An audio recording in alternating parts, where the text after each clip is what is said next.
नमस्कार, M prime की खास पेशकश में आपका स्वागत है। मैं हूं आपके साथ वरुण गोयल। किसान आंदोलन लंबा खिंच रहा है, नए नए कार्यक्रम बन रहे हैं। अब 26 मार्च को देश भर में किसानों ने बंद का आह्वान किया है। इसे पूर्णतः बंद उन्होंने कहा है। तो क्या सरकार किसानों के साथ बातचीत नहीं कर पा रही है, रास्ता नहीं निकल पा रहा है? ऐसे बहुत सारे सवाल हैं। शुभेंदु अवस्थी भारतीय जनता पार्टी के प्रवक्ता हमारे साथ मौजूद है। शुभेंदु जी, फिर से भारत बंद का ऐलान किया और इस बार पूर्ण बंद का ऐलान किया है, चुनावी राज्यों को छोड़कर।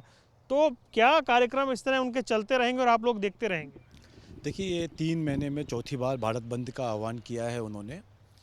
और जहाँ तक आप कह रहे थे ये किसान आंदोलन, मैं व्यक्तिगत रूप से भी और पार्टी के प्रवक्ता के रूप से भी मैं ये मानता हूँ कि ये कोई किसान आंदोलन नहीं है, ये किसान यूनियन आंदोलन है। इस पूरे जो ये किसान आंदोलन के नाम से जो ये चल रहा है, इसमें लगभग 10 मेजर यूनियंस हैं। जो 10 मेजर यूनियन जो इसको चला रही हैं, इस आंदोलन को 90% से ज़्यादा लोग इसमें हैं, जिसमें से 6 कम्युनिस्ट पार्टी की हैं, 2 अकाली दल की हैं, 1 कांग्रेस की है और 1 आप पार्टी की है। तो यदि किसान आंदोलन है तो हम किसानों को तो समझा सकते हैं कि क्या फ़ायदा है, क्या अच्छा है इस कानून में। पर जब ये आंदोलन यूनियन कर रही हैं तो हम क्या समझाएं उनको। वो फिर आप इनसे वार्ता क्यों कर रहे हैं? देखिए, अब क्या है कि ये किसानों के नाम पर, अन्नदाता के नाम पर पब्लिक में एक ऐसा भ्रम फैलाने की कोशिश कर रहे हैं। और हमको भी लगता है कि यदि ये किसानों के लिए यदि कुछ अच्छा कर सकते हैं तो इनसे विचार विमर्श कर चूँकि ये यूनियन है, उनसे भी हम बात करते हैं, बहुत सारी ट्रेड यूनियन है, उनसे भी बात करते हैं, इसलिए हम इनसे भी बात कर रहे हैं। बट सच्चाई में ये 10 यूनियन हैं जो 10 हमारी अपोजिशन पार्टी की हैं। और हमारा ये मानना है कि ये किसान आंदोलन नहीं, किसान यूनियन आंदोलन है।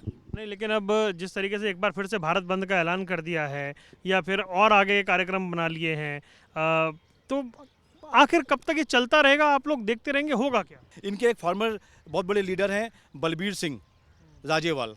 सभी जगह पे आपने देखा होगा कि ये 12 दिसंबर से लेके इसमें 12 दिसंबर से लेके 1 जनवरी तक ये 5 स्टार, 3 स्टार और 4 स्टार होटल में रह रहे हैं। ये होटल का बिल है 2,80,000 रुपये का। जहां कुंडली में संधू बॉर्डर पे वो धरना दे रहे हैं, पर वो साहब जो उनके नेता बने हुए हैं वो वहाँ पे 2,80,000 रुपये का बिल पे कर रहे हैं। मैं रूम नंबर भी बता सकता हूँ। उन्होंने रूम नंबर 206 में 12 दिसंबर से मार्च 3 तक रहा, फिर 303 नंबर में वो रुके, और वहाँ पे क्या खा रहे हैं और क्या पी रहे हैं और क्या पिला रहे हैं ये आप इस डॉक्यूमेंट से देख सकते हैं। मैं उस होटल का नाम भी बता सकता हूँ जहाँ पे ये रुके हुए हैं, पर मैं होटल का नाम बदनाम नहीं करना चाहता क्योंकि वहाँ आंदोलन चल रहा है, इसलिए हम अवॉइड करते हैं। इनके एक दूसरे साथी कुलवंत सिंह संधू जो जनरल सेक्रेटरी हैं इनके जमुहरी किसान सभा के, वो 201 रूम नंबर पे रुके हुए हैं और लाख रुपए से ज़्यादा उनका बिल हो चुका, अपने बेटे के साथ रह रहे हैं। मैं ये बताना चाहता हूँ कि आप सब लोगों को लगता है क्या कि ये 6,000 रुपये वाला, जिसकी मासिक इनकम किसान से 6,000 रुपये होती है, और ये जिसको माना जाता है वो क्या एक दिन में 6,000 रुपये के होटल में रह सकता है? तो मेरा पहला तो किसानों के नेता है ना। किसानों के नेता किसकी बात कर रहे हो आप सभी नेताओं की बात कर लो। ये किसानों के नाम पर बिजनेस कर रहे हैं। टिकैत साहब दिल्ली में एक कांस्टेबल की पोस्ट पे थे, जहां से रिजाइन करके गए। आज 80 करोड़ रुपए की उनकी 1 नंबर की प्रॉपर्टी है, 1 नंबर का एसेट है। बाकी 13 शहरों में तो सरकारें आपकी है ना सर, चेक करा लीजिए। करा रहे हैं, बिल्कुल करा रहे हैं। मैं खाली जनता को आपके चैनल के माध्यम से बताना चाहता हूं, और जनता भी जानती है। इसीलिए ये आंदोलन आज तक जन आंदोलन नहीं बना, ये यूनियन आंदोलन है। वो तो कहते हैं देश भर का आंदोलन है। भाई साहब, कहाँ पे आपने अभी जाके बंगाल में सुना होगा कि वो लोगों ने कहा कि हम हर जगह पे जाके उनको रोकेंगे, ये करेंगे, और 400 लोग भी नहीं थे।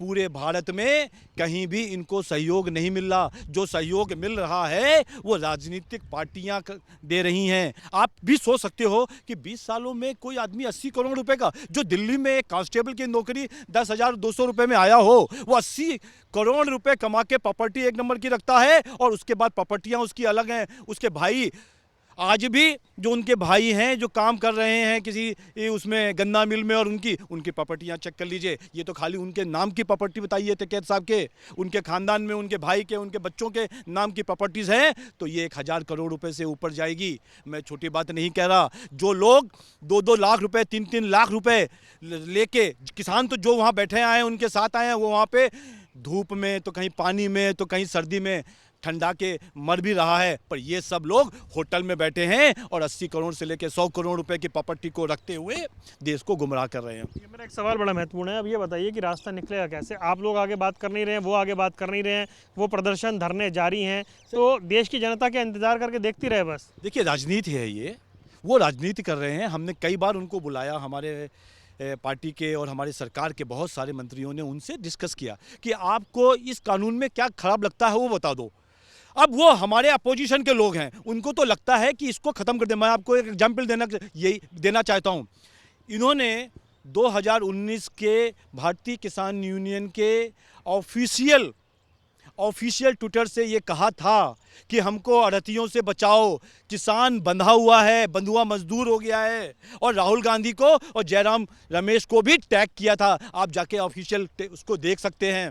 इन्हीं ने ही कहा था कि हमारे को मंडियों से बचाओ, हम फंस गए हैं इनसे। आज इन्होंने यू टर्न ले रखा है क्योंकि मोदी जी ने वो कानून लिया है। ये राजनीतिक पार्टियां हैं, राजनीति शेक रही हैं, और बहुत सारे इनके जो आला कमाल के लोग हैं, जो लोग जिनको पैसा दे रहे हैं, जो इनको भड़का रहे हैं और इनको प्रायोजित कर रहे हैं। लेकिन आप भी तो रास्ता नहीं निकाल पाए ना, आप भी तो समाधान नहीं कर पाए ना। भाई देखिए, मैं एक एग्जाम्पल देता हूँ। ऑर्डिनेंस लाकर आपको कानून लाने की जरूरत क्या थी? अगर भ्रम फैला तो मौका तो आप ही ने दिया ना भ्रम फैलाने का। भ्रम फैला नहीं है, बहुत सारे कानून ऑर्डिनेंस लाके ही बनाए जाते हैं और उसको बाद में पास कराया जाता है। और जितनी मीटिंग आप अब कर रहे हैं, जितनी मीटिंग आप अब कर रहे हैं, इतनी पहले कर ली होती। कोई भी कानून बनता है उसके लिए कुछ प्लस माइनस होते हैं, उसको ठीक किया जाता है। यहीं पे केजरीवाल जी ने जिस दिन ये लागू किया, दिल्ली में चालू कर दिया 23 नवंबर को, बताया तक नहीं लोगों को। जब उनका नोटिफिकेशन आया तो पता चला। आज जब उनको लगा कि यहाँ पे बहुत सारे लोग, बहुत सारे किसान आ रहे हैं, धरना दे रहे हैं, वहाँ पे उनकी पंजाब की और यूपी की राजनीति चमक सकती है, तो उन्होंने यू टर्न ले लिया। तो मैं ये कहता हूँ केजरीवाल जी, इस तरीके का मत करो। जनता आपको देख रही है, पलटीवाल समझ रही है। बिल्कुल आखिरी सवाल है मेरा। अब वो चुनाव में गए हैं, वो कह रहे हैं बीजेपी को वोट मत दीजिए, वो महंगाई के खिलाफ प्रदर्शन कर रहे हैं, वो भारत बंद का ऐलान कर रहे हैं, यानी एक तरह से घेराबंदी सरकार की हो रही है। देखिए, जो वो राजनीतिक पार्टियां हैं, मैं बार बार कह रहा हूँ, राजनीतिक पार्टियां हैं जो इस तरीके के होटलों में रहती हैं, इतने बड़े पैसा रखती हैं, उनके नेता जो लोगों को बाहर से इस सब करने के लिए पैसा आ रहा है, वो लोग ऐसा ही करेंगे। उनको हम कितना समझा लें, क्योंकि कानून के विषय में तो हम किसान को समझा सकते हैं, इसलिए इस समस्या का समाधान नहीं हो पा रहा है। और जिस दिन किसान, जो भारत का किसान है, बहुत सारे किसान संघों ने इसमें कहा है कि वो हमको सपोर्ट करते हैं। जो किसान गरीब है, जो ज़मीनी स्तर पे जुड़ा हुआ है, जो भाग भाग के दौड़ता है कि कहीं नील गाय ना आ जाए हमारे यहाँ, कहीं पानी ना ज़्यादा हो जाए, वो किसान यहाँ पे नहीं बैठा है सिंधु बॉर्डर पे। यहाँ पे उन लोगों को बैठा गया है और ये खुद अपने होटल पे रह रहे हैं। बहुत बहुत धन्यवाद। तो शुभेंदु अवस्थी हमारे साथ मौजूद थे, जो मौजूदा स्थिति पर अपनी बात रख रहे थे। इस खास पेशकश में इतना ही, दीजिए इजाज़त, नमस्कार।